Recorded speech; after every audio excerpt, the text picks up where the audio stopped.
Hello everyone, welcome to my channel physics by Neetu. हम class 11th physics का chapter 3 motion in a plane के NCERT के questions discuss कर रहे थे। अब देखो नेक्स्ट क्वेश्चन ले रहे हैं हम। ये वाला क्वेश्चन आपकी एनसीईआरटी बुक में क्वेश्चन नंबर 7 है। क्वेश्चन है given a vector plus B vector plus C vector plus D vector equal to 0। ये वाले वेक्टर इनका सम आपको 0 के बराबर गिवन है। Which of the following statements are correct.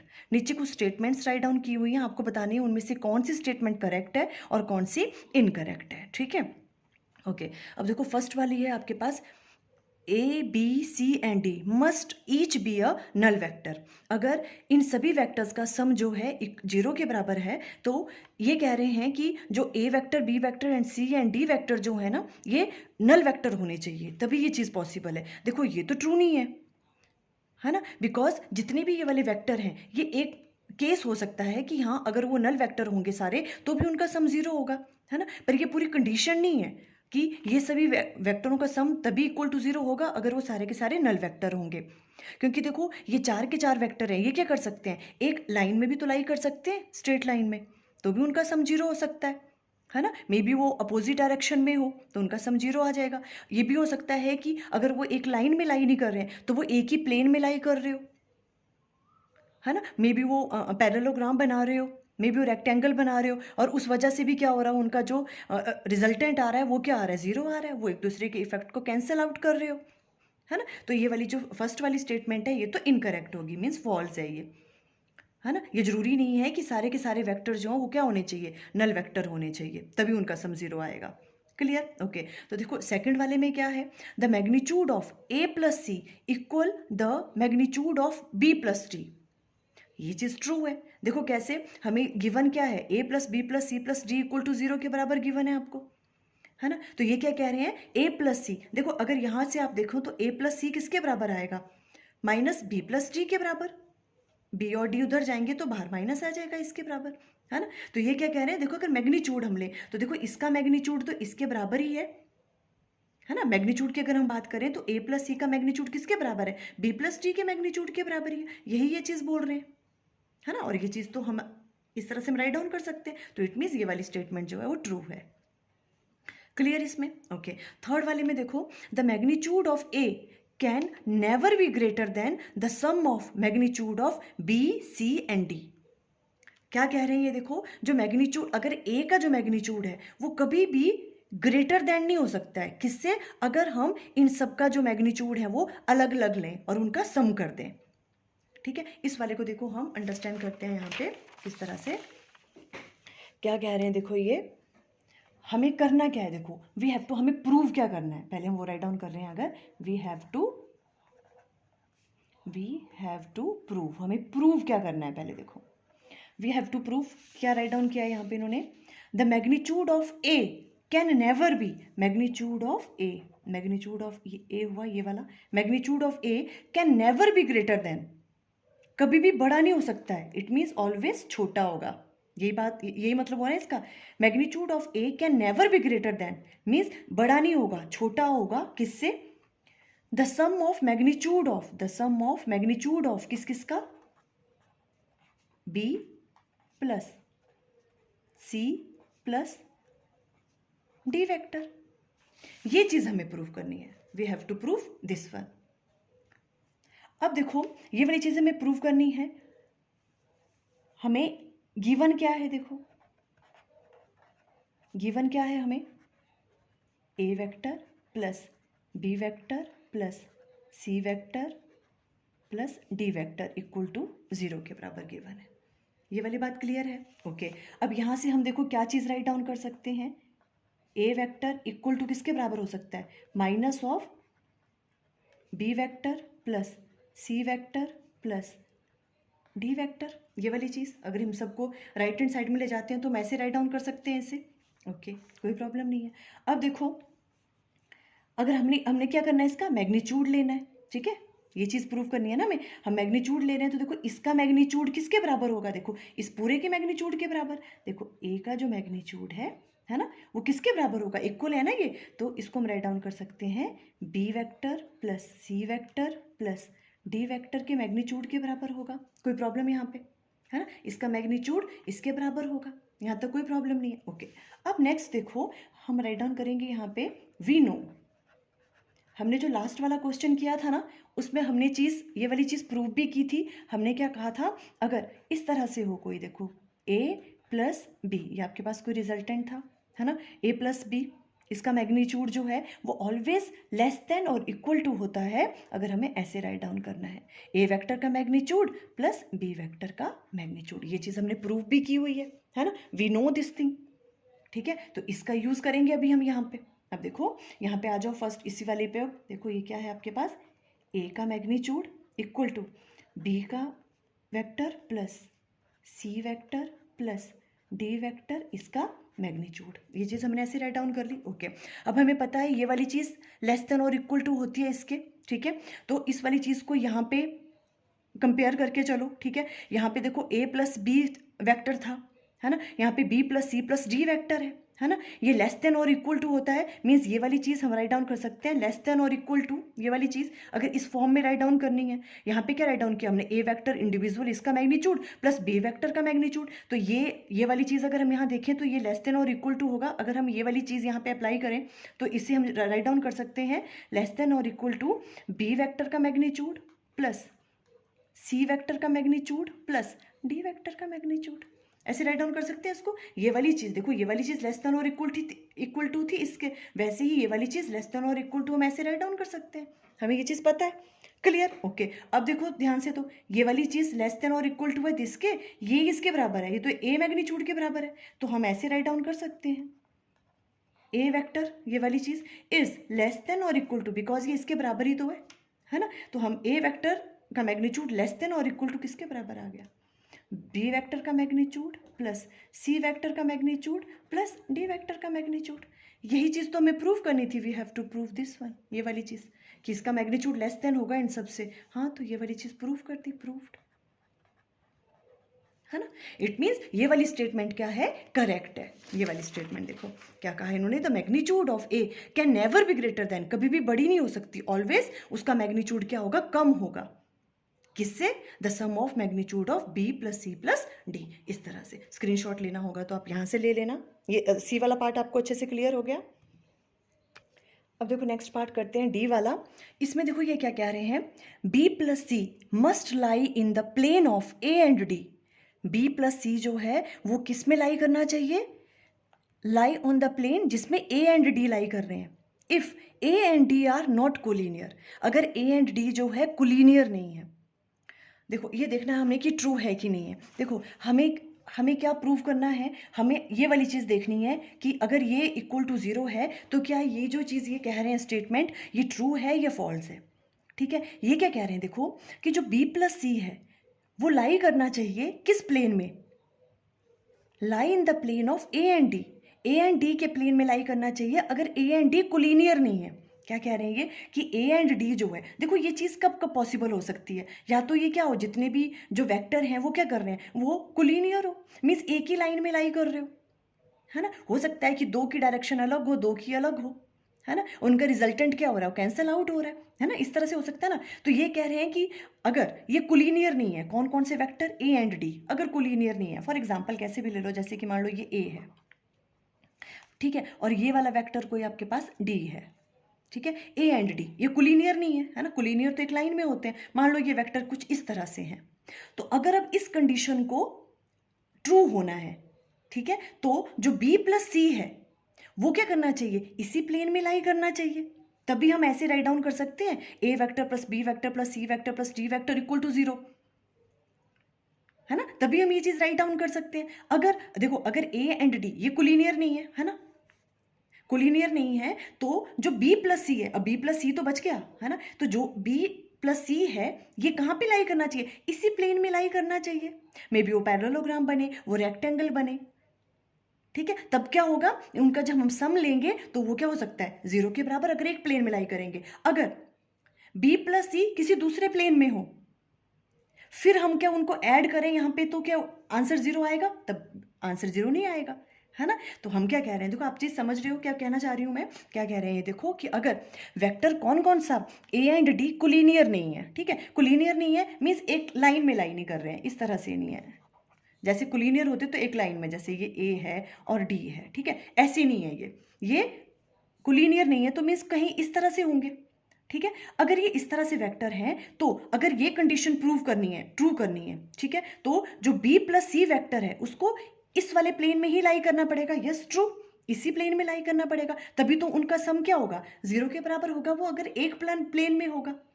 अगर वो वाले बी प्लस सी जो वेक्टर है किसी और प्लेन में होंगे और फिर आप इसको इसमें ऐड करोगे तो वो 0 नहीं आएगा।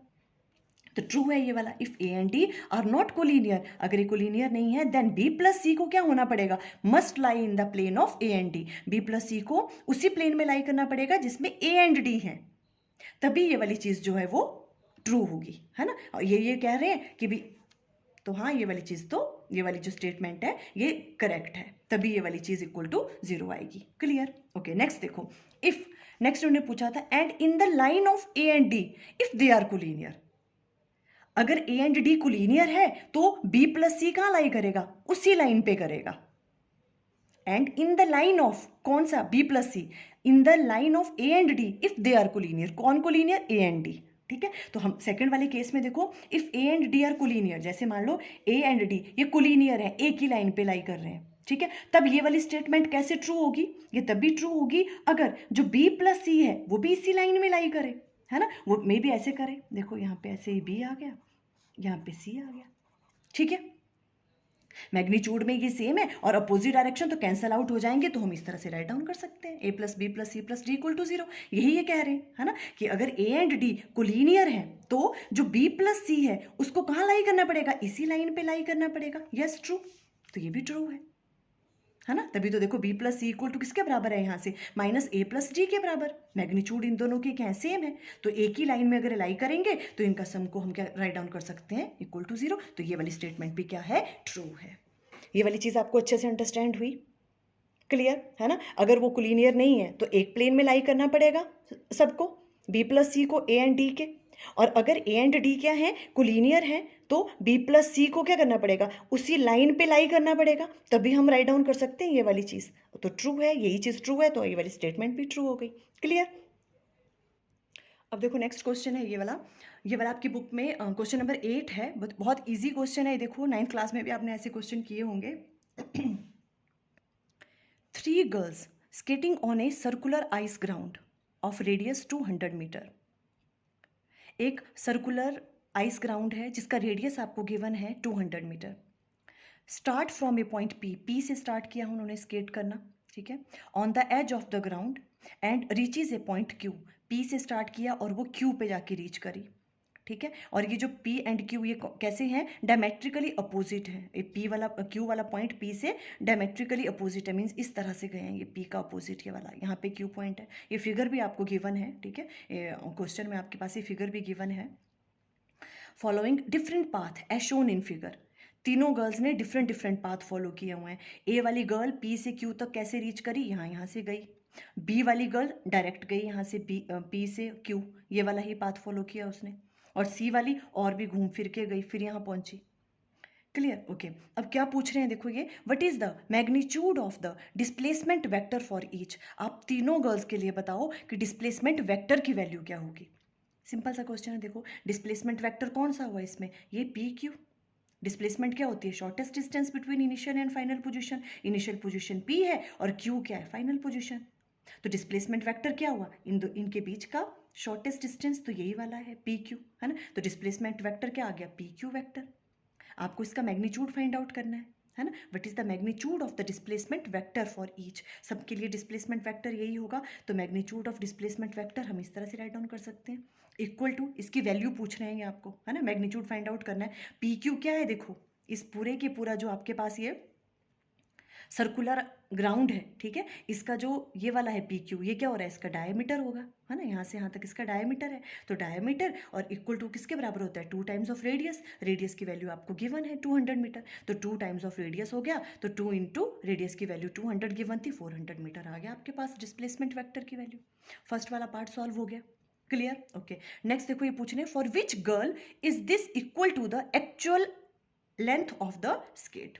अब किस गर्ल के लिए जो ये वाली वैल्यू है वो उसके एक्चुअल जो उसकी पाथ लेंथ है उसके बराबर होगा, ठीक है। जो पाथ लेंथ होती है वो उसे हम क्या कहते हैं, डिस्टेंस, है ना। तो किस वाली गर्ल के लिए उसकी वैल्यू जो है ये वाली होगी, जो डिस्प्लेसमेंट वेक्टर की थी 400।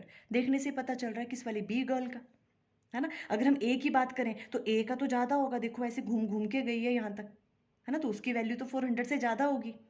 सी वाली की भी ज़्यादा होगी।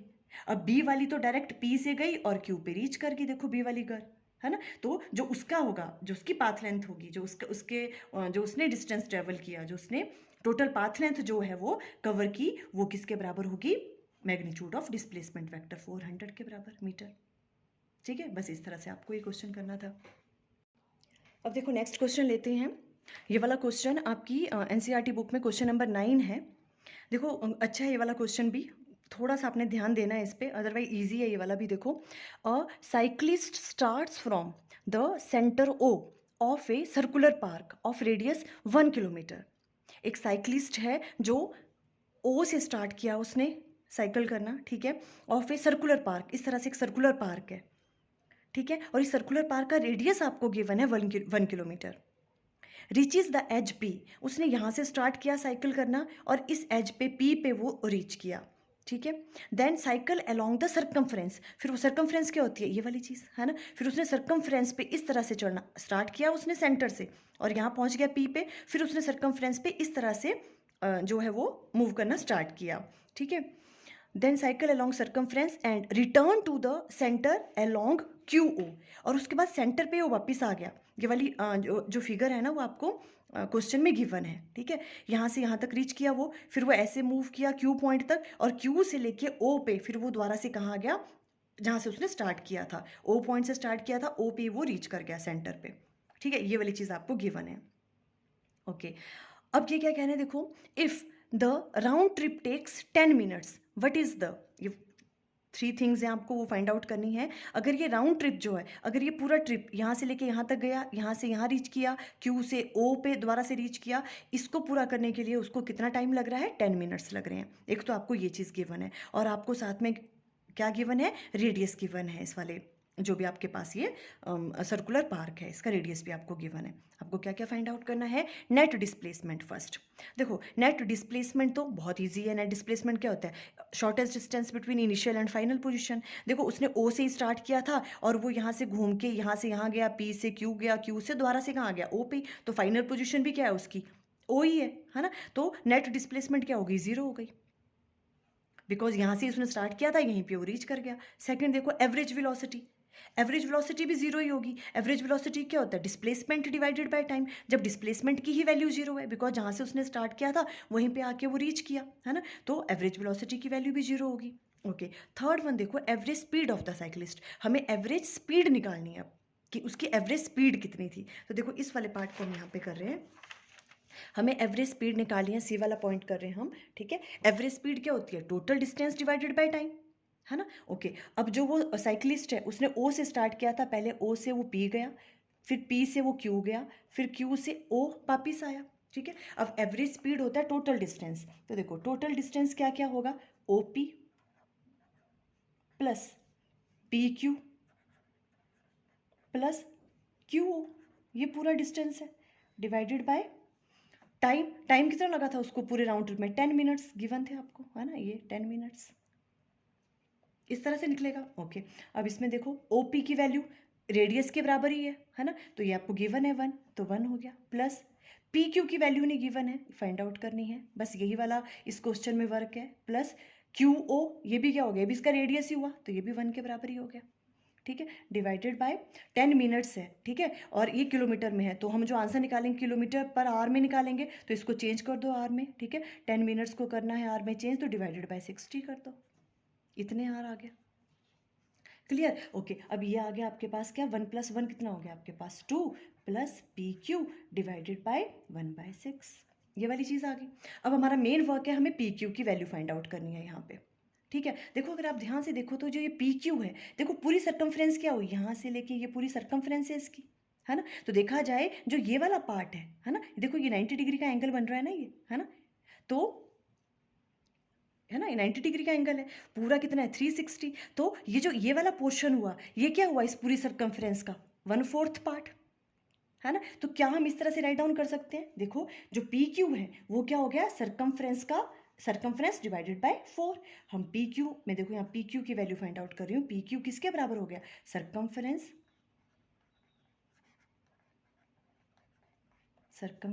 Divided by 4। पूरी सरकमफ्रेंस का 4th पार्ट होगा ये वाला, है ना। ओके, तो सरकमफ्रेंस क्या होती है 2πr डिवाइडेड बाय 4। इससे ये कैंसल आउट हुआ, तो यहाँ आ जाएगा आपके पास किसके बराबर आ गई वाली value, πr divided by 2। Clear ये वाली चीज़, है ना। तो पी क्यू की वैल्यू क्या आ जाएगी आपके पास, देखो पाई की वैल्यू पुट कर दो 22/7, आर की वैल्यू कितनी है 1 और नीचे 2 है। चलो ऐसे राइट डाउन, कोई बात नहीं, है ना। अब देखो ये इससे गया, ये कितना आ गया आपके पास सॉल्व करके 11/7। ठीक है, पी क्यू की वैल्यू आ गई, ये वाली वैल्यू यहाँ पुट कर लो। अब हम यहाँ पे राइट डाउन कर सकते हैं जो आपकी एवरेज स्पीड है वो किसके बराबर आ जाएगी, 2 प्लस पी क्यू की वैल्यू कितनी है 11/7 डिवाइडेड बाय 1/6। बस अब इसको सॉल्व कर लो, आप सॉल्व करेंगे तो यहाँ पे 7 एलसीएम आ गया, यहाँ आ गया 14 प्लस 11 डिवाइडेड बाय आ गया 7, ये जाएगा ऊपर तो ये आ जाएगा 6/1। ठीक है, और यहाँ पे क्या आ गया देखो 14 प्लस ये 14 प्लस हो गया 24, 25 आ गया ऊपर। ठीक है, ये आ गया आपके पास 25 मल्टीप्लाई बाय 6 डिवाइडेड बाय आ गया आपके पास ये 7। ठीक, ये मल्टीप्लाई करके आ जाएगा यहाँ पे 150 डिवाइडेड बाय 7। विजिबल है, ठीक है। अब ये देखो जो आपके पास सॉल्व करके आएगा ये आएगा 21.42, ये आ गया km/h। इस तरह से निकालोगे आप एवरेज स्पीड। इस क्वेश्चन में कुछ नहीं था, सिर्फ हमें पी क्यू की वैल्यू फाइंड आउट करनी थी। हमने कहा पी क्यू क्या है, पूरी सरकमफ्रेंस का जो है 4th part, circumference divided by 4। बाकी तो ईजी था, स्क्रीनशॉट आप यहाँ से ले लेना।